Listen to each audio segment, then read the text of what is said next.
All right. Good morning, everyone.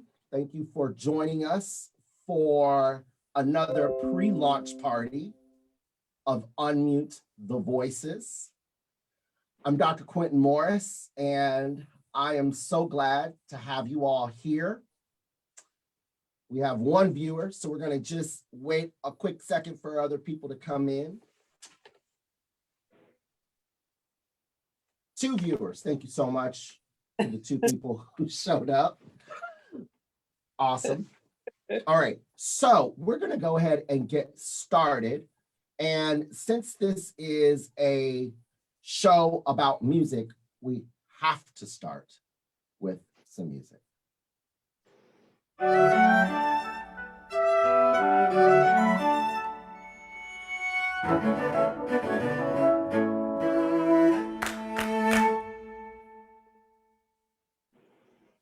Good morning, everybody. I'm Dr. Quinton Morris. I am the artist scholar in residence here at King FM.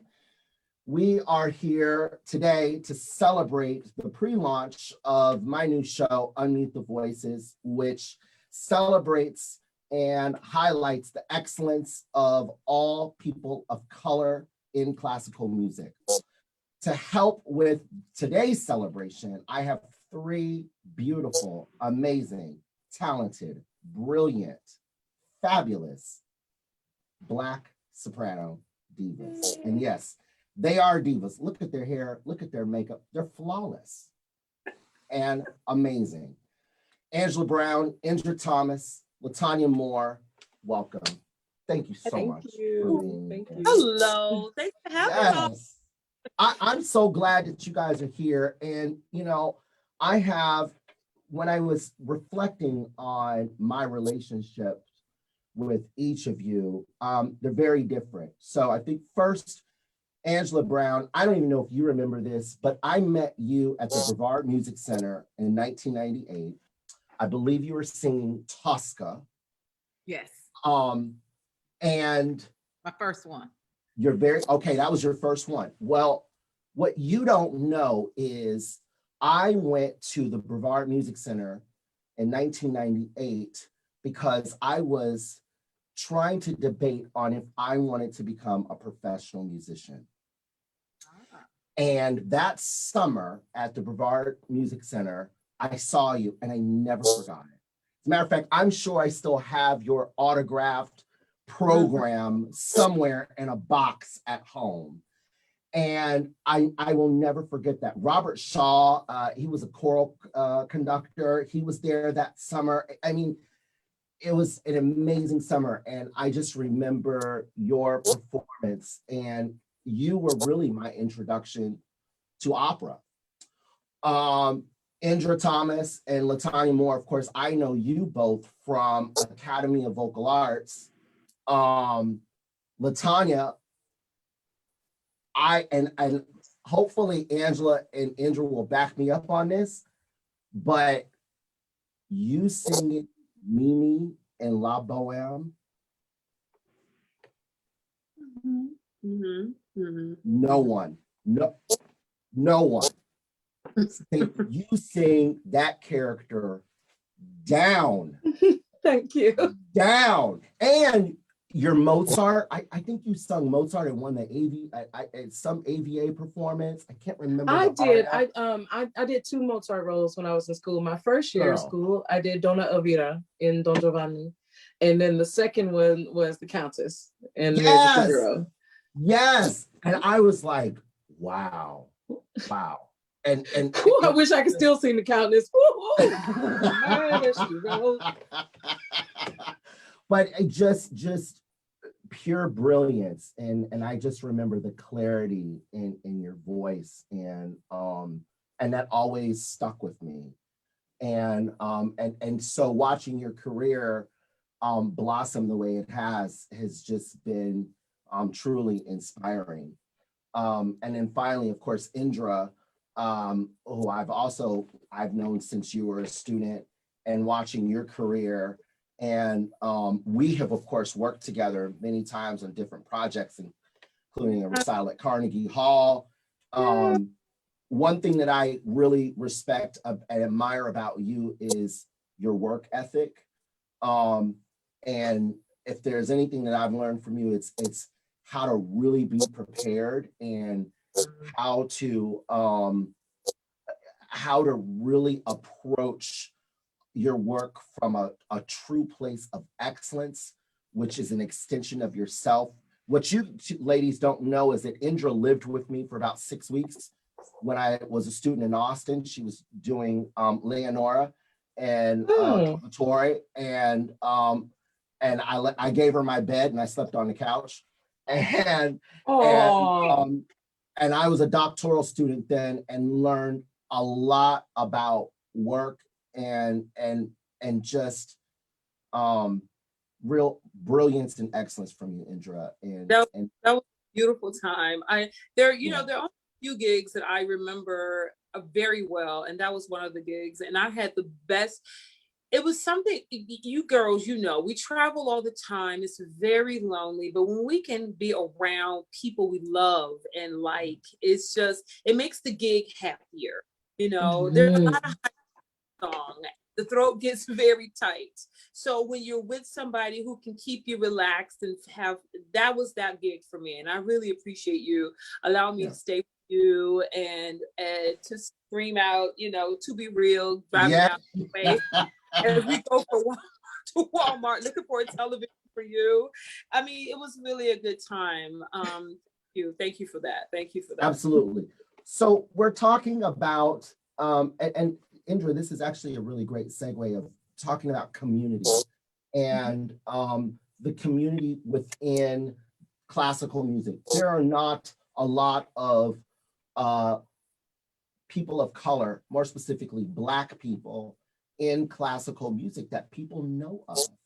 And so why is it important for people of color to have community in classical music?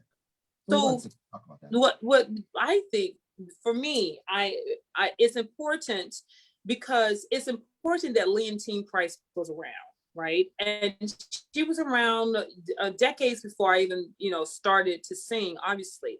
But then you have the other singers that look like me and sound like me that came along to let me know, guess what?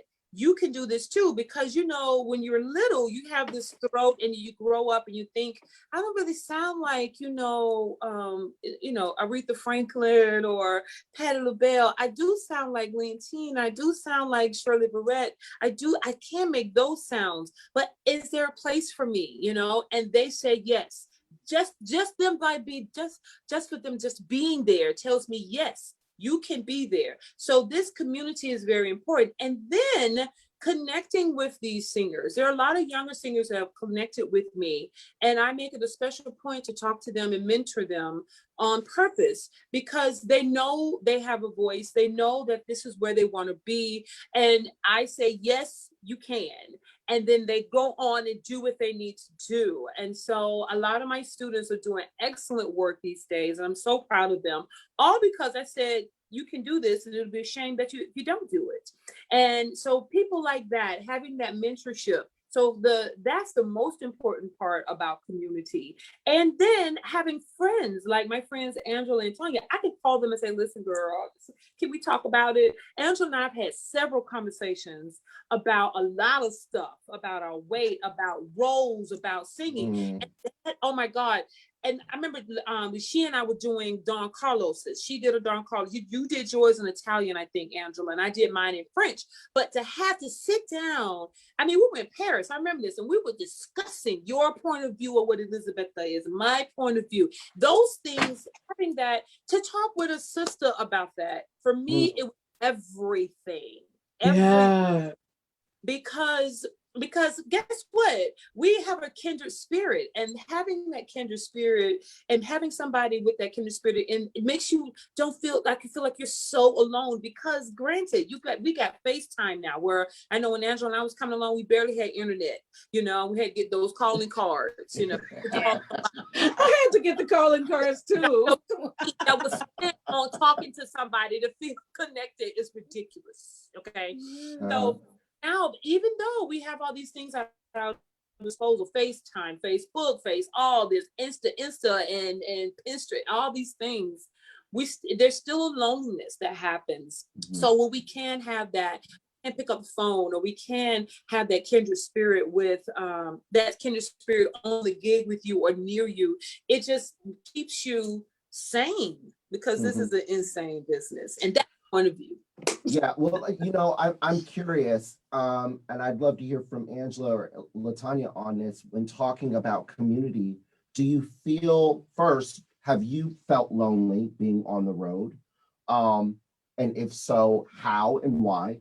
And then secondly, if you have felt lonely, do you think that loneliness would change if there were more people of color, like on stage with you during your operas, or just even more people of color in classical music? Who wants to take that?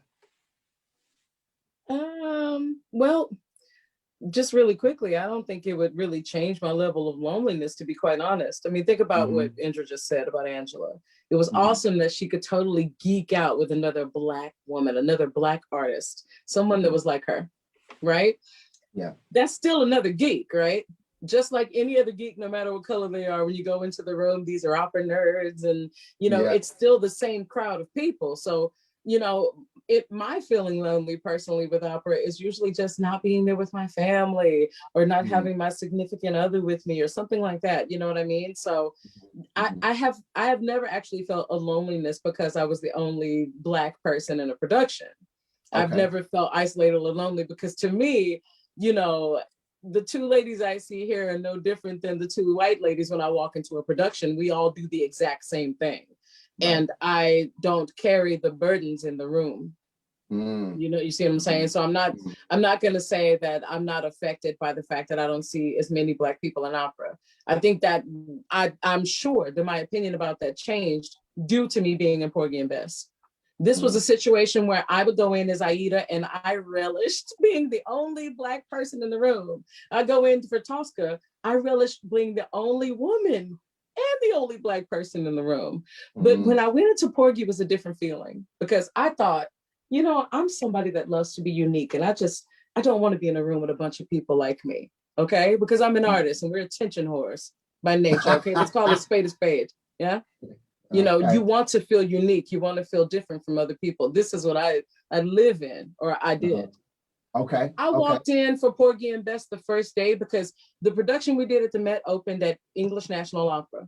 So I walked in, there were some Americans and lots of people from South Africa. Okay, so I walk in, and it hit me in a completely different way. I didn't realize that I felt lonely in any other way when I was in these other situations, because my mentality was based in just how I alone felt. But when I walked in for Porgy, I was not only affected by all the people around me, but I was affecting them. You know what I mean? Just them being around me seeing what everybody had accomplished, these new people that are growing, you know what I mean? I'm just like, for the young people I saw in the production, I felt like it was a lifeblood, like Black lifeblood. I felt like it almost an energy vampire going in and absolutely drawing in on all this Black youth. It was a fantastic feeling. And yes, it does make a difference that it was Black people. When I went in, of course, there were people, like really reputable people, like stars in the room, you know what I mean? I'm just like, wow. And I drew off of them too. And we became a community through it. I grew as a person, as an artist, as a mom, because I felt a sense of family in opera that I hadn't felt before. Is it important that there are other Black people in the room? Yes.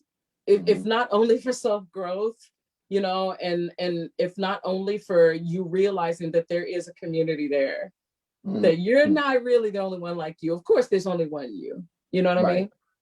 Sure. But to see other people that are like you, to see not only that, you inspire them, but that you're inspired by them, whether it be the ones that are younger or older, honestly, because some of the younger people, they're in the early 20s. I was so inspired, by a lot of them and their work ethic and the drive, the ambition. I'm like, woof. It's fantastic to be around. It feeds your blood in a way. I don't know how to say it other than that. Yeah, no, that's beautiful. Angela? Well, with everything that the other two ladies have said, I can say that I have had very lonely moments across the globe, whether it was in Italy or walking the streets of Paris crying. Literally, I was walking the streets of Paris crying, trying to find a telephone booth so I could call my mama, and then figure out how to dial the numbers. Okay, so anyway, that's a whole nother thing. But I have to piggyback on what Latonia said about being in a Porgy and Bess cast. It's something about being with a group of people that could have had the same background you had, that maybe came from the same neighborhood, had the same experiences in church, that knew how to cook and had the same kind of food background, that we could sit down and commiserate and laugh about things that our mamas and aunties and uncles and stuff that would do. And everything would mirror one another because we have similar Black experiences. So I think, to bring it back to unmuted voices, it's a wonderful thing to be able to have a vehicle where you can see yourself, to feel comfortable, to put on the mother cloth, Yes. my mother's mud cloth. And whenever I do some things with teaching and stuff, I wear her mud cloth because I feel my ancestors with me. And being able to sit at the feet of people or of past composers and learn something, or glean something from them, or other cast members that are in the same melanin hue as you, I think is a wonderful thing. So even though it can be very lonely on the road, I have someone that that looks like me, I love it. Hey, yes. I appreciate all of the backstory and you all sharing your experiences, because of course our listeners don't know what life is like for an opera singer. I want to kind of shift a little bit and let's play a little game. I'm going to play some musical excerpts for you. And I want you to tell me what you feel and what you have experienced. Okay. And they'll be very short. And the reason why I want to do this is because I want our listeners to get inside of the singer's head. What is the singer listening for? What is the singer experiencing? So here we go. We all competitive, right? I see all those faces. I'm like, totally. I'm just like, ooh, I wonder. All right. Here's your first example. Here's your first one. All right. And I'll call on each of you. And before I play it, shh. Don't say anything. Okay. Here we go.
Hey.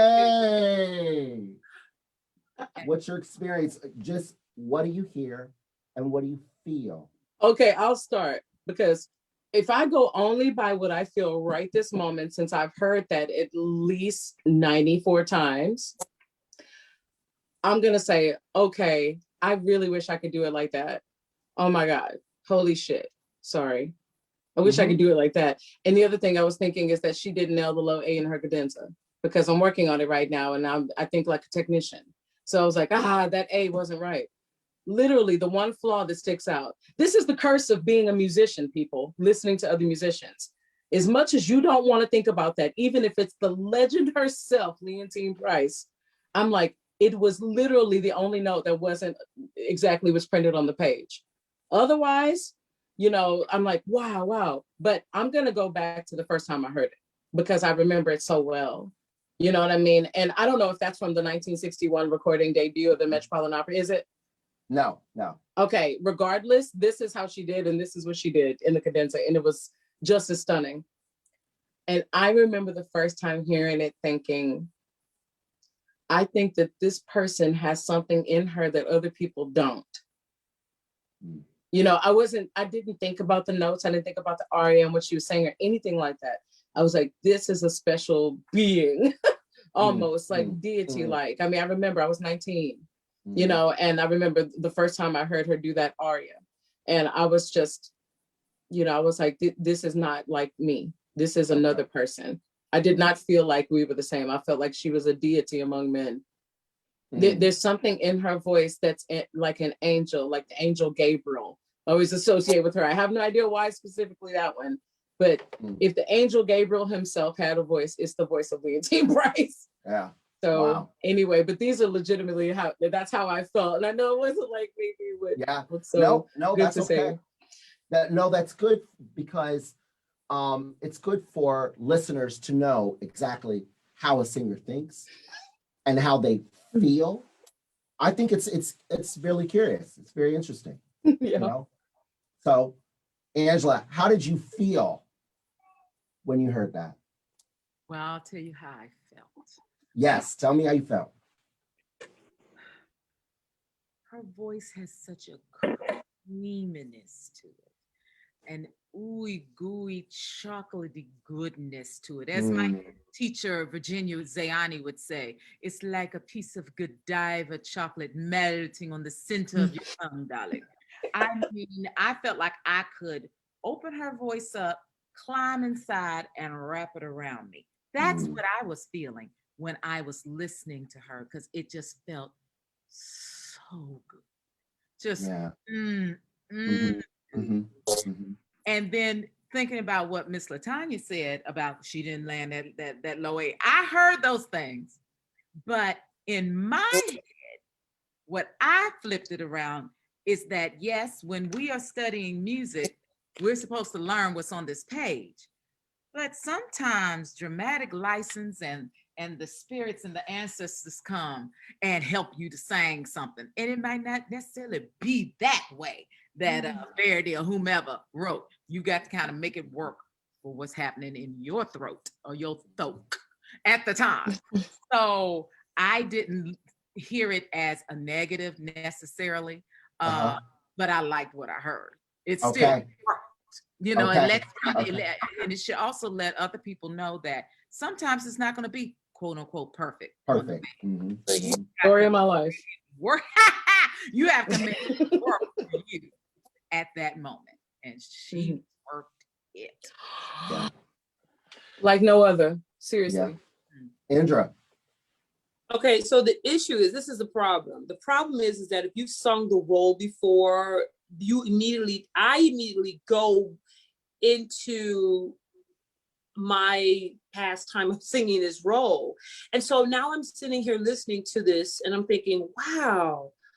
I'm thinking special. I'm thinking amazing. So I'm not even thinking about if she's singing the right notes to right. I'm thinking about how it's making me feel, which is making me feel so wonderful. And, you know, when it comes down to that, you know, the Trovatore is kind of on the end of that bel canto, which they make up their own. I made up so many runs for that Trovatore. I didn't. Now you do what's on the page. Yes, you want to do come score, but you do have a little bit of license, you know, when he puts out of there, write in some notes. He said, yeah, but he really wanted to sing like this. But anyway, I just thought the interpretation, like I agree both with what Angela and Tanya said. You know, she sang it that can at this point. I tell my students at this point in the song, you're just trying to make an effect. And so she was very effective with what she did with that line, and which so effective, it made me want more, and more. Yes. And so she left me wanting so much more. And that's the beauty of live performance. That's the beauty of it all. And so now me as an audience member who's actually sung this role several times, thinking, wow, why didn't I think of singing it like that? Now I want to go back and address how I sing. What kind of effect I am moved at how she affected me, that makes me want to go and be effective now. It's inspiring, it's energizing for me as a singer. So when we hear really beautiful, gorgeous singers, so first thing I want to hear is the timbre of the voice. Is the timbre good? Okay, great. Now I want to hear some more, because if the timbre's not where I want it to be, I'm all shut down. Yeah. I don't care. I understand that completely. And isn't that though the point of being a performer?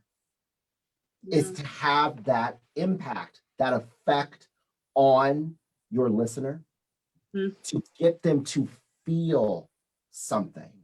And I think a lot of times as musicians, we're so much in our heads thinking, oh my God, they did this right and they did that, or I did this wrong, I did this right, you know, rather than sometimes in the moment of just being in that moment and just letting the music take over.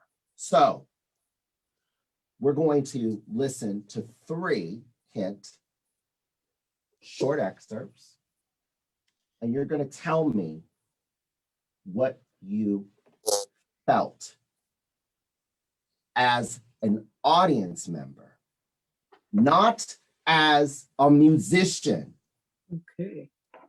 You're going to tell me as a listener, as someone who appreciates classical music, values it. You're going to tell me what you've experienced and what you have enjoyed about these 3 excerpts. Here's excerpt 1.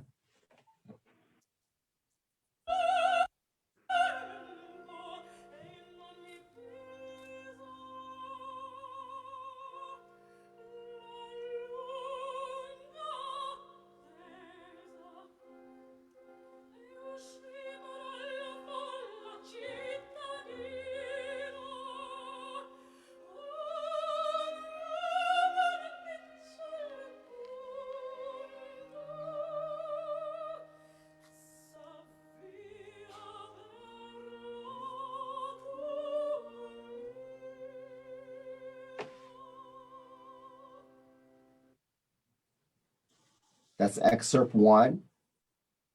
Here's excerpt 2.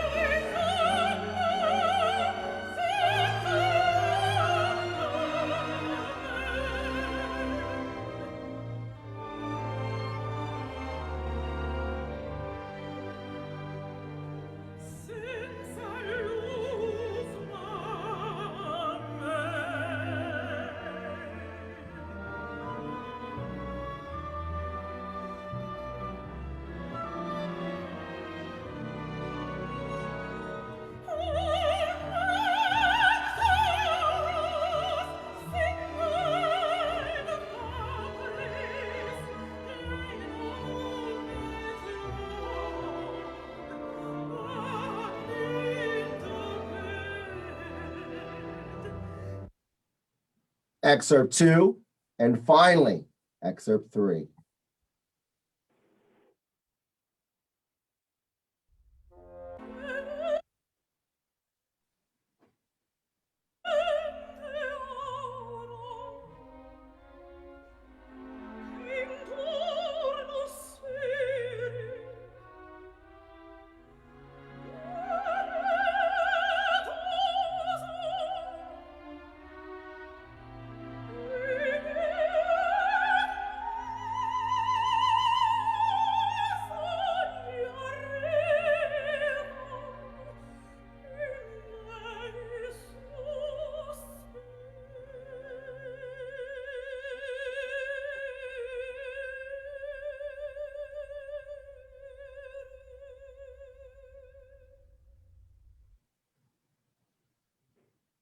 All right. From a listener's perspective, what did you feel? Indra, let's start with you first. What did you feel? Were you surprised first? Yeah, I was like, oh, okay, I know who this is. And it's hard. Who was excerpt 1? Who was first? Who was Latonia. first? Latonia. She was singing melody. And I love that aria, and I love it when she sings Butterfly. And it's hard because now I'm still in. It's hard to separate. First of all, you know, in listeners in the listening land, it's hard to separate. It's hard to be the audience member, especially when you love and adore the singers that you're listening to. But the first thing I felt is I felt the emotion of the piece. I wrote down emotion. I also wrote down the word hope. I don't know why I wrote down hope, but I did. And the second one is my beautiful and lovely Angela Brown, who sings the snot out of My Man's Gone Now. Again, these are arias I've sung, and so it's hard, like I said, to disconnect. And you know, Angela's always sung this with so much feeling. You know, you feel you right there with the funeral, holding her hand and, you know, giving her a handkerchief. Girl, don't cry. You're going to be all right. You're going to make the money, you know? And so that is the, you know, it's good. I felt the sorrow with her. I wrote down sorrow. I also wrote down scared because, and I think it's because of my own, I'm scared for her, not, you know, scared. But I'm scared for the character because I know the character. And again, it's hard to separate for me to be the audience member. And, you know, I didn't talk about the third one because I don't like listening to myself. So you have to. You have to. Thank you, Latonia. I was so young. I was so young. And I don't even think I love that aria so much. And I was so blessed to get to do it. And that part of the aria, it's just, I felt I didn't really write down anything, but I don't know. I can't put a feeling to it. Okay. You know, that's gonna be positive because again, I don't really like this. Right, because you're looking at it from what could I do differently, right? But I can say now that I enjoy the beauty of my voice. I do enjoy that. I'm not saying that I'm accurate or right or whatever, but I do like some of the sounds that come out. So. And it's like you to like you. Hello. Yeah. Mm-hmm. And they're looking at you, Indra, like you're ridiculous. I'll just say what they're thinking. Angela, what was your experience? Well, with number 1, Miss Latonia, I tell you, what I heard was word painting.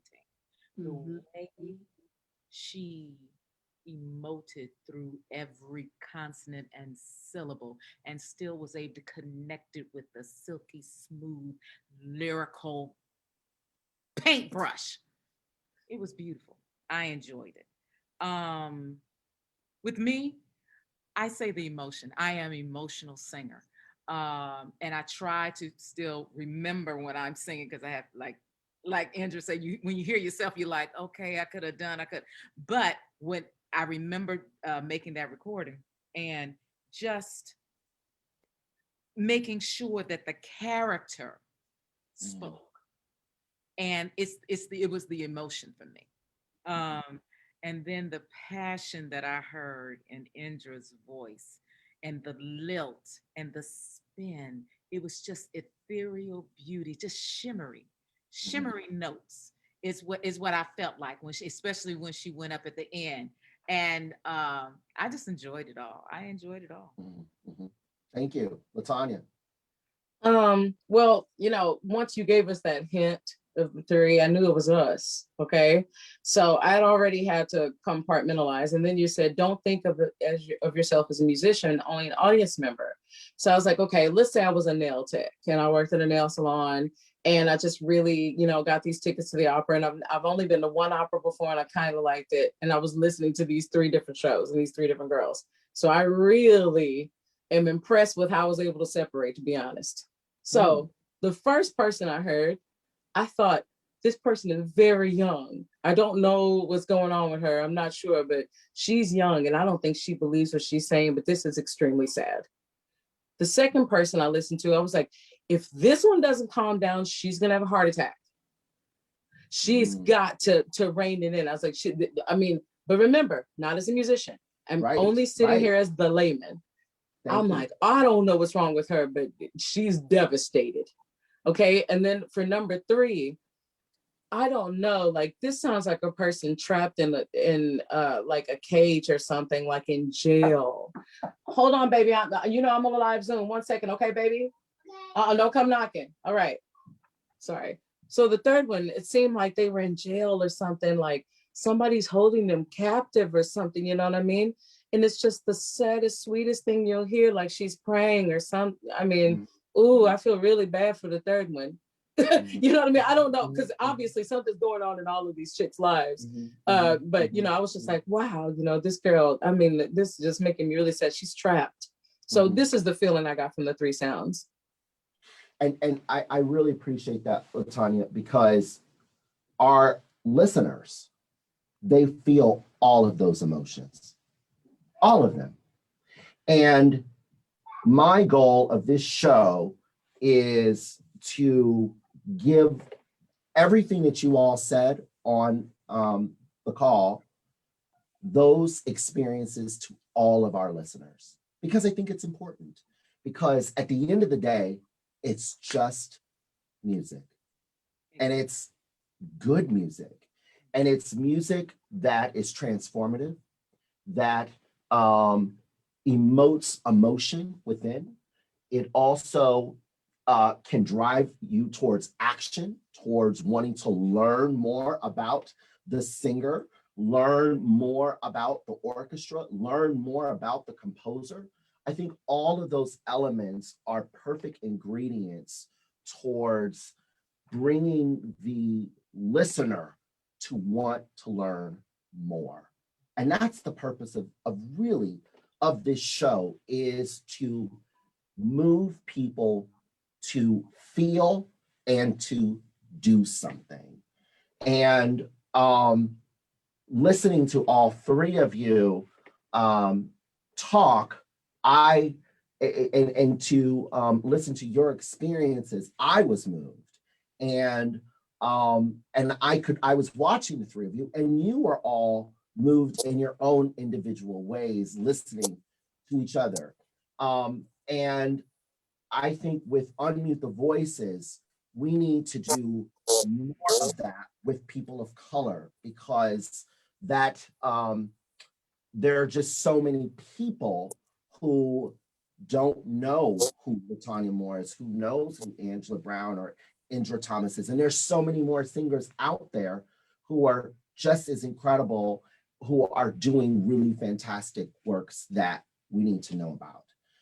So I think my last question to you is, what should the classical music community do in order to create more authentic experiences for listeners to be moved towards emotion or action by incorporating more people of color into it? What can the classical music community do to bring more people of color who are brilliant towards our listening audience, whether it's in the concert halls, whether it's in the community or on air?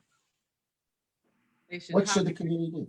Program. They should hire people of color, program people of color's music and compositions, and bring it more grassroots to a place, to a park, to a community center that are in those areas, you know, or have it at the symphony halls, have programming at the opera houses, but make it cost effective for everyone to enjoy. Because when it's all said and done, it's about free will. So you can bring a horse to water, but you can't make him drink. But someone's gonna take a sip, okay? And those are the ones that we want. Latonia, thank you. I feel like it's really important, first of all, to have like Black people on stage, because if you want Black people in the audience, you need to provide Black people on the stage. If you want Latino people in the audience, you need to provide them on the stage. This is America, right? And we're a conglomerate of people made up of several different kinds. You have white, you have sort of white, you have in between, and then sort of brown, and then Black. This is the truth. This is how people classify it. And we all come from Put it all on stage, please, because you will attract everyone. If you decide to do something like, say, I'm especially going to have an opera with an all Black cast, then you're mostly going to attract a Black audience and shut out the other people that would have come.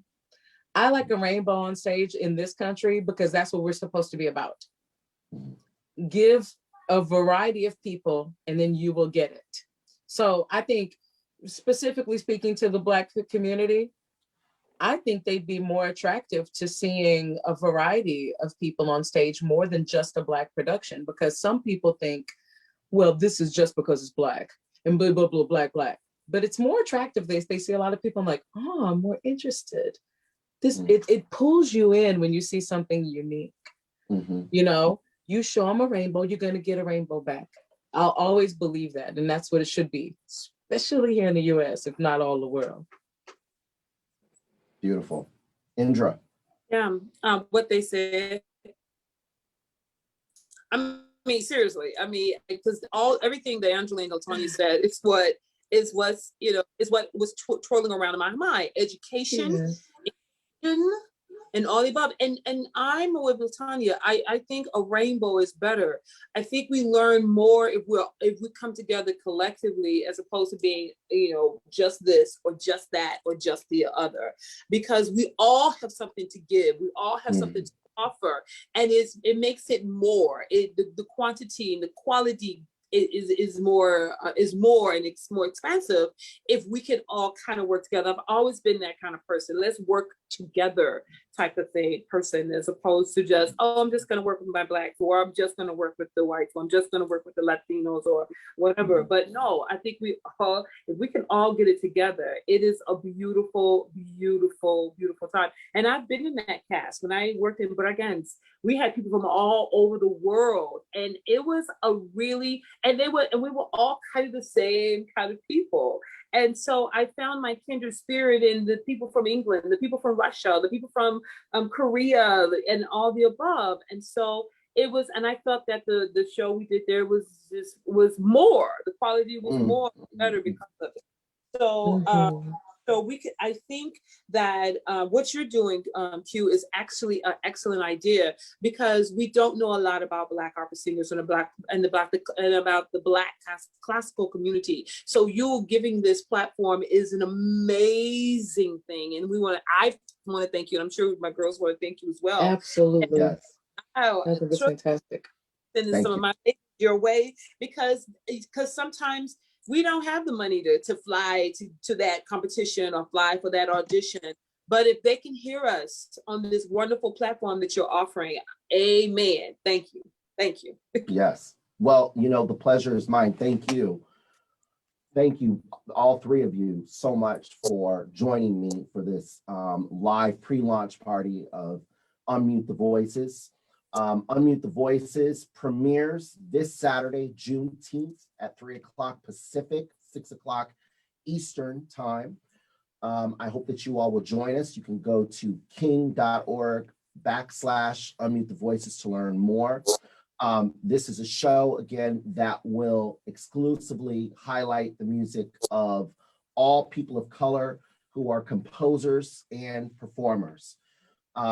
Thank you all so much for joining us in the chat. And you can learn more about these three lovely ladies, Latonia Moore, Angela Brown, and Indra Thomas, who I truly respect and love, by visiting their websites. We'll, of course, post their individual information about their websites in the comments below. And we appreciate you all so much for supporting not only these three incredible women, but also our show. And we will see you next time. Thank you. Thank you. Bye-bye. Thank you. Good luck.